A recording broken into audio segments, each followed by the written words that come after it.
parentes dele lá em Caxias, né? E nós vamos falar sobre o assunto que ele ia trazer, sobre calamidade, né? Então, ele me passou a palestra mais ou menos que ele ia fazer e eu vou, de alguma forma, seguir o escopo que ele me passou, né?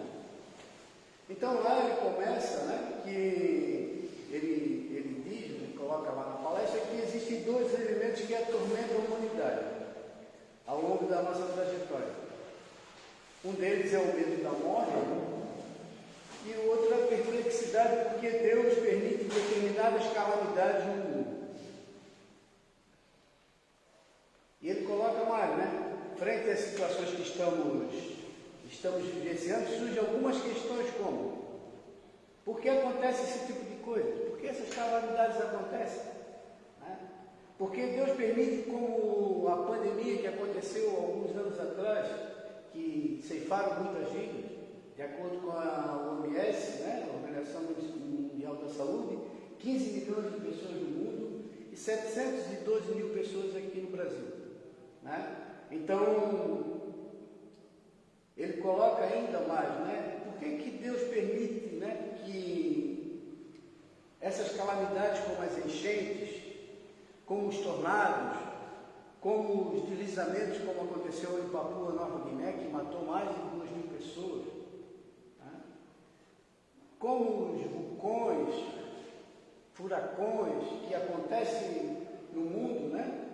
E qual é esse determinismo que existe nessas causas, né?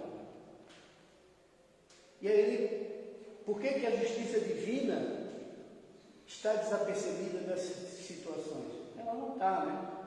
Por que umas pessoas escapam, as outras não? E aí, muitas vezes, por falta de uma resposta, porque a gente às vezes só pensa numa situação como calamidade, né? Como uma coisa triste que ocorreu, né?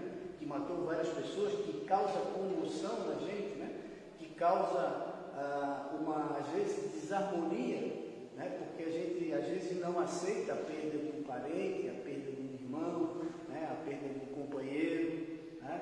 Porque não entende o processo que aquele irmão possa estar tendo naquele momento, né? Então, por falta dessas incertezas, né, a gente acaba questionando a existência de Deus. Né? E, através desses questionamentos, nós passamos a não acreditar em mais nada. Passamos a ser uma pessoa que desacredita em tudo. Né? E se acredita que aquilo foi uma calamidade trazida por Deus, por que Deus está trazendo só para aquele lugar? Por que Deus está sendo injusto só com aquelas pessoas? Né? A gente sabe, a doutrina espírita explica, que esses acontecimentos são, de alguma forma, determinados por processos de reencarnatórios, de várias e várias encarnações coletivas, que precisam, na realidade, acontecer naquele momento, naquela hora, naquele instante. Né? E como a gente sabe, né, os princípios fundamentais da doutrina espírita, elas falam que na nossa multiplicidade de encarnações, essas multiplicidades é que vão trazer as motivações que vão fazer com que a gente passe por esses processos. Né?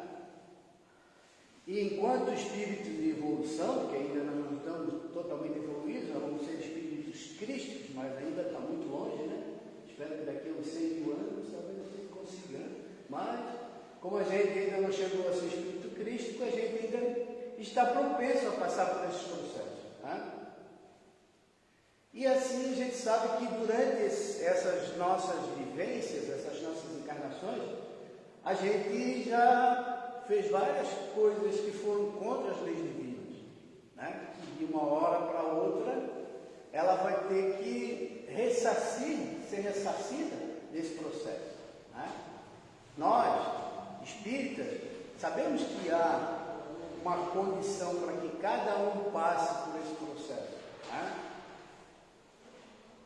E a gente sabe que a gente está no processo de regeneração, passando de um planeta de regeneração, que vai ter algumas comoções, vai ter algumas convulsões que o planeta é obrigado a passar. Né?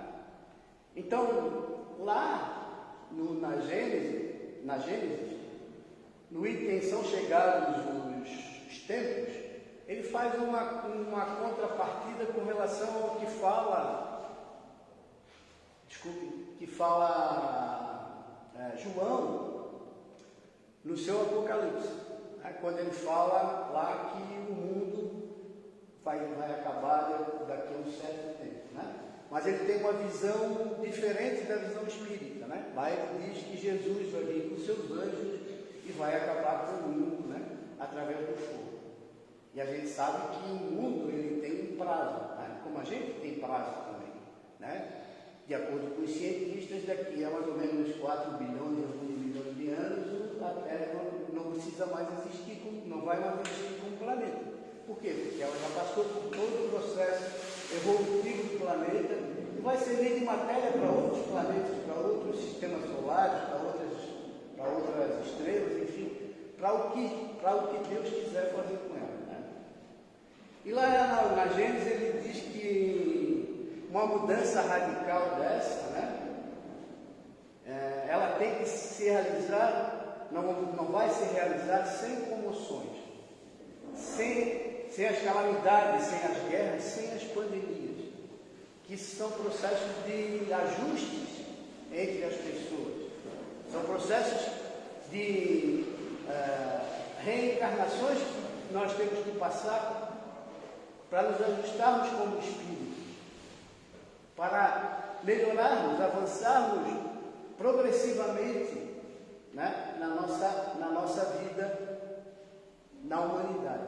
Então, nós que entendemos como opera esses processos, né, e um desses processos que mais nos faz alavancar essa evolução é a nossa evolução moral. É através da moralidade que nós vamos dar um salto quântico com relação aos outros que às vezes não pensam dessa forma. Né? E aí ele coloca assim que a caridade, a fraternidade, a solidariedade é que vai assegurar o bem-estar moral daqueles irmãos. Então a gente vê muita fraternidade, muita caridade, muita solidariedade quando existe um evento desse porte, né? Um evento dessa forma, que faz com que as pessoas se solidarizem, que de alguma forma saiam, né? Tem pessoas que saem lá do Nordeste para vir ajudar as pessoas aqui no Rio Grande do Sul, né? Tem pessoas que estão saindo da Europa para ir ajudar o pessoal lá em Papua Nova Guiné, né? A gente vê várias e várias ações de países e pessoas que levam comidas, alimentos, água, para de alguma forma ajudar a minorar a fome, a sede daqueles irmãos que estão passando por esse processo, né? E aí ele coloca que a doutrina espírita vai nos ajudar a trabalhar esses assuntos, a conhecer o caminho que nós temos que aplicar e praticar no nosso dia a dia, né? Porque à medida que a gente vai se autotrabalhando, a gente vai nos melhorando. E é a cada dia que a gente passa por esse processo. É a cada dia que, quando a gente encontra uma dificuldade, que a gente vai se autotrabalhar, né? Como as pessoas lá, né? É a cada dia que a gente tem uma dificuldade, é que a gente busca uma oração, que a gente busca um irmão, que a gente busca um amigo, para que ele possa nos ajudar, né? Então, essas dificuldades, elas são colocadas no nosso dia a dia, para que a gente possa acordar, né? São às vezes provas de muitos e muitos anos que nós estamos passando, dificuldades que ainda a gente tem dos irmãos que a gente não consegue conviver ainda, né? Mas que a gente vai ter que conviver, a gente vai ter que passar por essas crises. E as calamidades às vezes trazem essas dificuldades, e as pessoas que às vezes nem se veem nem se dão, vão lá e começam a se autoajudar. Tá? E ajudando aquela pessoa, ela vai estar se autoajudando também, né? E lá no final da Gênesis, ele diz que, entendendo os ensinamentos de Jesus, né, nós vamos entender os sinais do tempo. E não vamos entender como fatalidade, ou como destino, ou como azar.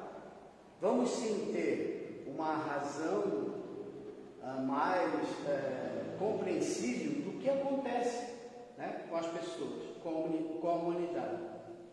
Então, lá também ele pergunta, né, com que objetivo Deus atinge a humanidade por meio de flagelos? E os Espíritos respondem. Isso acontece para que a humanidade possa avançar mais rápido. As calamidades são necessárias para a regeneração moral dos espíritos, para que as coisas cheguem mais prontamente a uma ordem melhor. Ele não está nem falando do planeta, ele está falando que as calamidades são necessárias para a regeneração do espírito.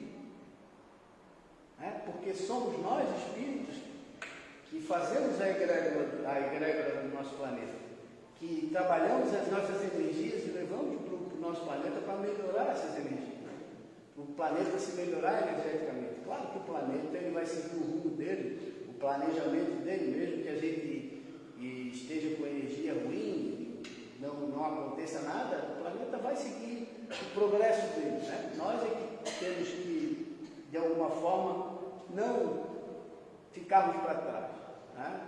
Porque lá na Gênesis também diz que se a gente não precisa ser santo para passar pela regeneração, mas se a gente evoluir um pouquinho, né? Se o nosso perispírito ganhar um pouquinho mais de luz, nós vamos conseguir passar para o planeta de regeneração sem problemas, né? Porque na realidade a gente precisa é que o mal esteja aplacado dentro de nós, que a gente não faça o mal, né? Que o mal seja só uma intenção, que depois com o processo regenerativo nós vamos trabalhar para que ela seja, para que ela fique, né? Para que ela se autotrabalhe como amor, né? E ele coloca também, né, que essas calamidades elas vão exercitar de alguma forma a inteligência humana, né? E elas vão fazer com que a ciência, com que a medicina, com que a engenharia, a geologia e todas as IAs que tem aí no mundo vão de alguma forma trabalhar para que isso não aconteça mais, né? Já tem planos para que não encha mais daquela forma lá no Rio Grande do Sul, já tem planos lá em Papua Nova Guiné para tirar as pessoas que estão um pouco mais acima da montanha, trazer elas para um lugar que a montanha não possa atingir, né? Nos Estados Unidos já tem um processo para diminuir a catástrofe com relação aos furacões, né? Então morria muita gente, hoje só morreu 21 pessoas lá nos Estados Unidos, né? Então é muito pouco para um furacão que devastou uma cidade quase inteira. E aí a gente coloca também que a gente tem que ter resignação e paciência para passar por esse processo. Que essa é uma vontade do planeta e de Deus. Mas como? Deus quer o mal das pessoas? Não, Deus é bom e justo. Mas todos nós sabemos que nós temos que passar por alguma calamidade, por algum problema, por alguma dor, por algum sofrimento, para podermos nos auto-melhorar, para podermos dar um salto, para podermos começar a nos amar o próximo, ajudar aquele que a gente de repente não pensa nunca em ajudar, mas um dia vai ajudar. De repente, nessas calamidades, quantas pessoas se autotrabalham, se perdoam, se ajudam, e já não tem mais aquele processo do perdão, não tem mais aquele processo da mágoa, né, dos dissabores, das desilusões, enfim, são processos que, quando acontece uma coisa dessa, as pessoas se colocam à disposição para trabalhar, se colocam à disposição para ajudar. Isso faz com que o espírito, de alguma forma, evolua, se autotrabalhe, porque passando dificuldades, porque nós estamos num planeta de provas e expiações, é que nós vamos evoluir mais rápido. Então, lá no Livro dos Espíritos, lá na questão 740, ele coloca que a calamidade tem o objetivo de resgatar os erros e crimes de todos os espíritos que passam por aquela experiência. As calamidades também impulsionam a ciência do mundo, como eu já falei, né, a genética, para ter um conhecimento maior das leis naturais do planeta. Porque a gente está vendo que o planeta está, de alguma forma, tomando aquilo que é dele. A natureza está tomando aquilo que é dele. Eu me lembro que teve alguns estudos, na época que lá na região de Blumenau tinha bastante enchentes, que havia um estudo para que eles se deslocassem da parte perto do rio para uma parte mais afastada do rio. Porque o rio ele tem a sua cota de enchente, ele vai encher. Porque isso é uma coisa natural, da chuva, a chuva desce e vai encher. Mas as pessoas não quiseram, E aí, se não me engano, em 74, eles passaram pela maior enchente que já teve lá naquela região. Por quê? Porque o homem ainda insiste em estar próximo do rio. Isso era uma coisa antiga. Antigamente, os homens estavam mais próximos do rio, quando criavam os povoados, por causa da água, que era mais fácil de recolher, de ter para beber, de ter para uso, para lavar, enfim. Mas hoje não, hoje com toda a tecnologia que a gente tem, a gente pode ter reservatórios acima de uma cota que vai abastecer essas pessoas que fiquem na parte mais alta. E aí ele coloca lá nessa mesma questão, que depois das calamidades a humanidade dá um salto no desenvolvimento das ciências. Portanto, a calamidade serve para os resgates dolorosos de quedas coletivas. No passado, serve para o desenvolvimento da criatividade e da inteligência do ser humano. Então, ele diz que a calamidade ela faz com que as pessoas passem por processos dolorosos, que elas têm que passar. E dificilmente as pessoas aceitam, acham que Deus está punindo elas por estar passando por isso. A gente vê muitas pessoas agora dizendo, não, as coisas materiais a gente recupera.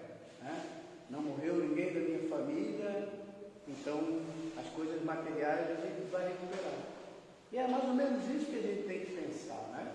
A gente não tem que botar culpa na natureza porque ela não tem culpa. Ela trabalha de acordo com as suas leis. E ela faz o que na realidade a natureza tem que fazer.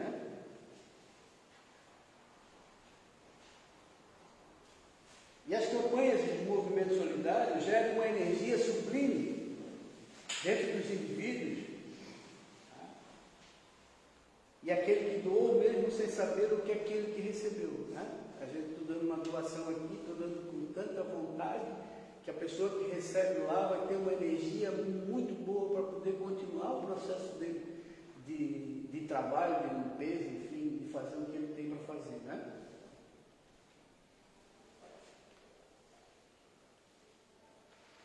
E contribui também para que os espíritos superiores possam melhorar o trabalho na formatação de um mundo melhor, de um mundo mais regenerado. Então essas energias que são colhidas nesse momento em que a gente está mais encorajado, mais propício para receber essas energias, lá no mundo espiritual, os espíritos superiores estão trabalhando para que o mundo de regeneração aconteça mais rápido, para que a gente possa dar um salto quântico e consiga nos renovarmos para estarmos nesse processo.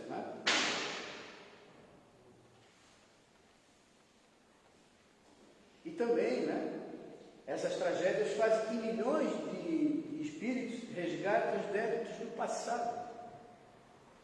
Muitos daqueles irmãos, eles não sabem, porque a gente esquece quando a gente desencarna, quando a gente reencarna, desencarna, reencarna, a gente esquece do que a gente pediu lá no mundo espiritual, no nosso planejamento reencarnatório. Tá? Muitas vezes uma calamidade dessa, né? Com esse número de pessoas, esse resgate coletivo, vai fazer com que aquelas pessoas que estão ali evoluam mais rápido. Né? Porque a gente só pensa na tristeza, né, de perder um parente, na tristeza de perder alguém. Claro que isso é normal no ser humano, né? As emoções, elas afloram à medida que a gente passa por uma dificuldade. Isso é normal e a gente tem que sentir isso. Né? A gente tem que se deixar levar por esse processo de amor ao próximo, né? De ajuda, porque se a gente está amando aquele irmão, né, que de alguma forma nos deixou, né? Se tem alguma coisa boa para que a gente possa fazer por ele, nesse momento é orar. Né? Orar para que ele seja resgatado mais brevemente, né? Para que ele não passe por um processo de muito tempo, né? No umbral, enfim, né? Para que ele possa ter as condições necessárias para ser acolhido, ser recebido lá no mundo espiritual.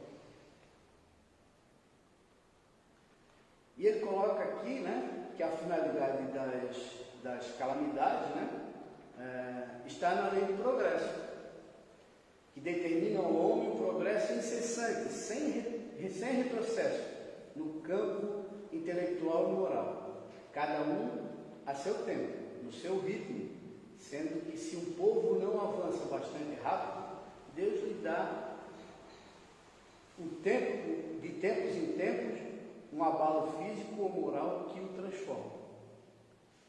Então, se a gente não quer de alguma forma evoluir, né, Deus nos ajuda dando um empurrãozinho, né? Aí um empurrãozinho pode ser uma calamidade, pode ser um furacão, pode ser um vulcão, né? Que vai fazer com que no entorno daquele processo vai criar a animosidade, né? Vai criar esse amor entre a gente, né?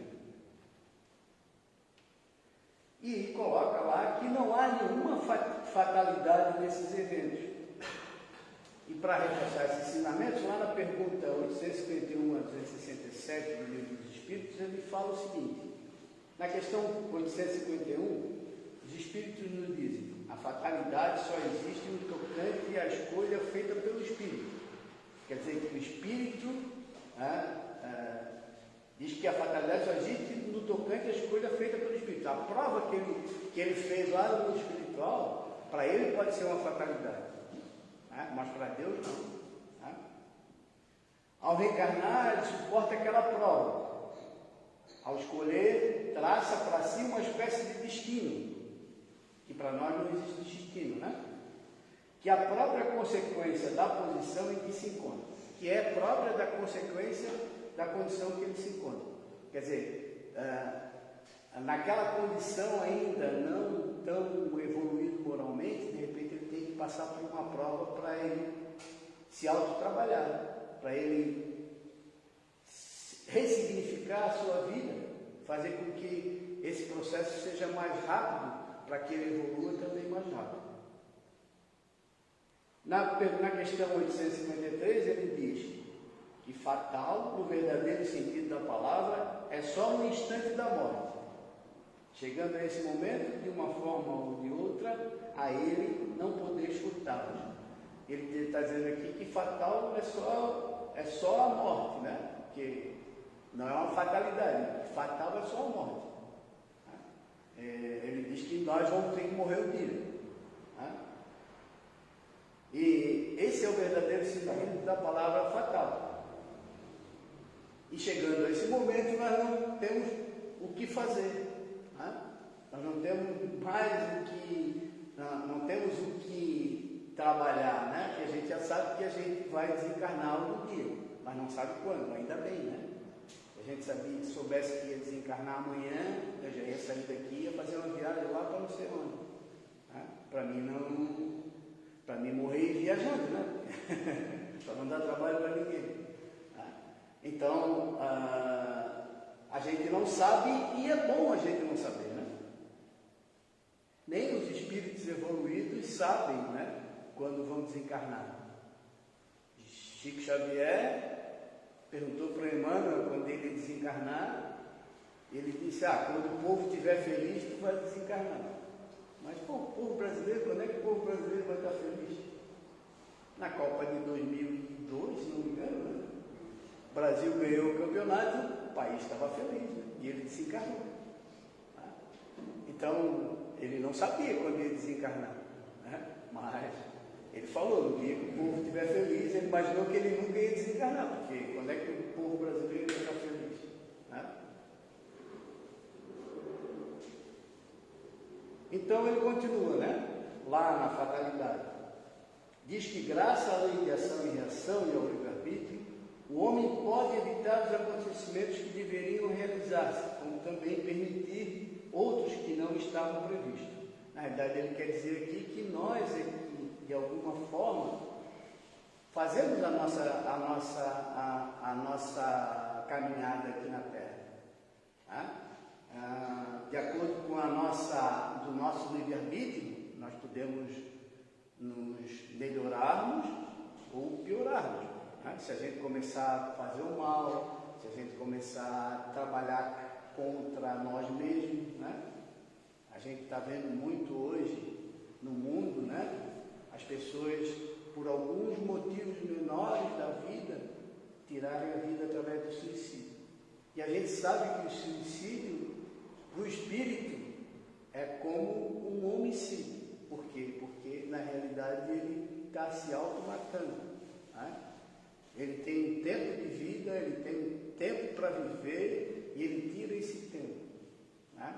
E a gente sabe lá, tem várias obras, né, espíritas, tem até um compêndiozinho aqui que eu já li na outra vez, que é muito interessante, que fala de uma menina que tem 13 anos, né, e ela se matou, né, dando um tiro na cabeça, e depois ela veio, né, se arrepender e pedir desculpa, perdão para os pais. Né? Porque quantos anos vai viver essa menina lá no mundo espiritual, purgando esse suicídio dela? Então, nós, de alguma forma, temos que pensar que nós não temos esse direito que Deus nos deu de viver e tirar esse direito por nossa conta própria. Né? Porque Deus é justo, bom, mas tem as leis divinas que a gente não pode transgredir. Né? Portanto, ele coloca lá que a fatalidade, destino, azar não existe para a doutrina espírita. Da mesma forma, a sorte não existe para aqueles que escapam dessas situações. Muitas vezes as pessoas dizem, não embarquei no avião, o avião caiu, morreu todo mundo. Né? Mas ele não precisava passar por aquela prova. Então, não existe fatalidade, não existe sorte nem azar nesses processos. Existe, na realidade, uma motivação que vai fazer com que aquelas pessoas estejam lá naquele local, passem por aquele processo, né? Enfim. Essa motivação vai fazer com que, de alguma forma, tu passe por ele. Né? Porque tu tens que cumprir esse tipo de prova na tua vida. Mas o livre-arbítrio e a nossa ação e a nossa reação das coisas do mundo, né, principalmente em sociedade, na família, com os irmãos, com os amigos, pode fazer com que a gente, de alguma forma, não transgrida essas leis divinas. Né? E ele coloca lá, né, que o espírito vai evoluindo através das várias encarnações e tem que estar preparado, até estar preparado para o resgate desses erros. Então nós temos que estar preparados, nós que conhecemos a doutrina espírita, que sabemos as motivações, sabemos os erros que de repente nós não podemos cometer mais, né? Nós vamos estar preparados para resgatar os nossos erros mais na frente. E talvez a gente tenha diminuído os nossos erros numa encarnação. Quando a gente, de alguma forma, nos autoajuda. Ajuda aquele irmão, ajuda a perdoar, ajuda a ser perdoado. Tá? Então, esses processos vão se minimizando à medida que nós nos autotrabalhamos, né? Evoluímos à medida que nós resgatamos dentro de nós mesmos, né, os nossos erros. Porque todos nós sabemos os nossos erros que nós temos. Tá? Se a gente sentar sozinho no sofá para meditar e pensa o que é que a gente faz de errado na vida, o que é que a gente pensa de errado, né? Quais são os nossos vícios, quais são os nossos defeitos, com certeza, se a gente tiver, de alguma forma, uma certa força de vontade de aprender a saber o que é que a gente tem dentro de nós que ainda precisa ser trabalhado, né? A gente, com certeza, com a nossa consciência pura, né? Não pensando nos outros, mas sim dentro de nós, se a gente conseguir fazer com que a gente aplaque esses erros, esses vícios, a gente com certeza vai evoluir mais rápido. Então, para finalizar, né, a gente já está passando um pouquinho da hora,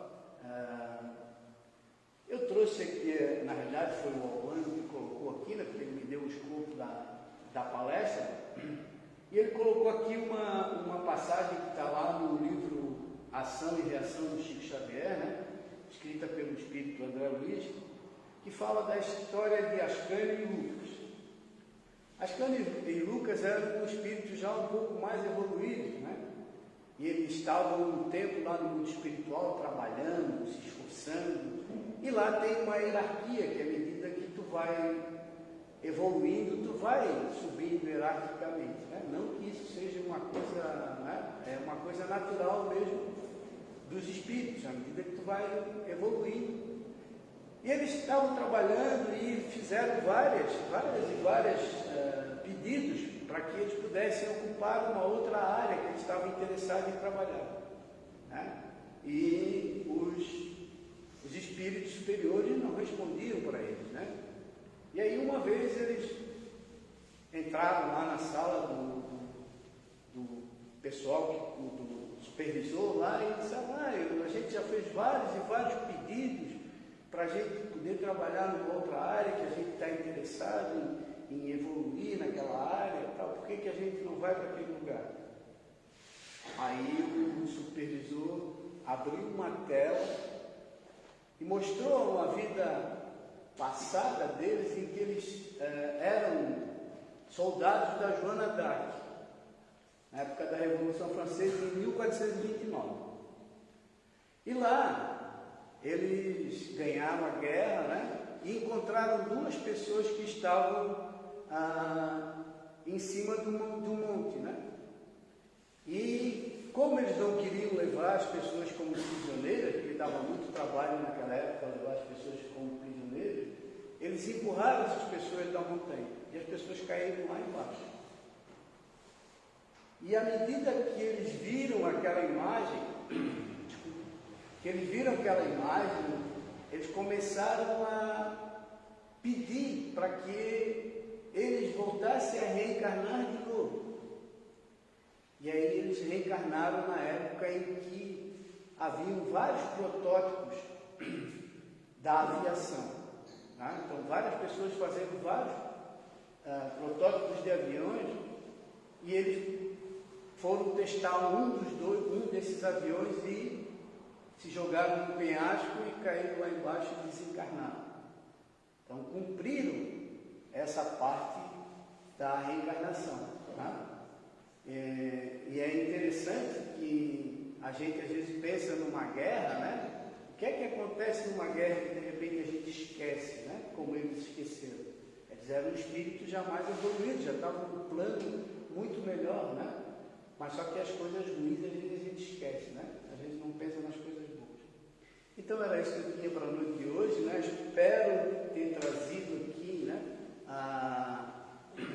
A opinião, as considerações que o Albano ia fazer dessa palestra, né? Queria deixar para ele um abraço onde ele estiver, que ele possa ser recebido com as luzes da espiritualidade amiga, né? E que possamos, né? Da próxima vez falar sobre outros assuntos, né? Que possam ser de interesses do pessoal. Muito obrigado a todos e uma boa noite.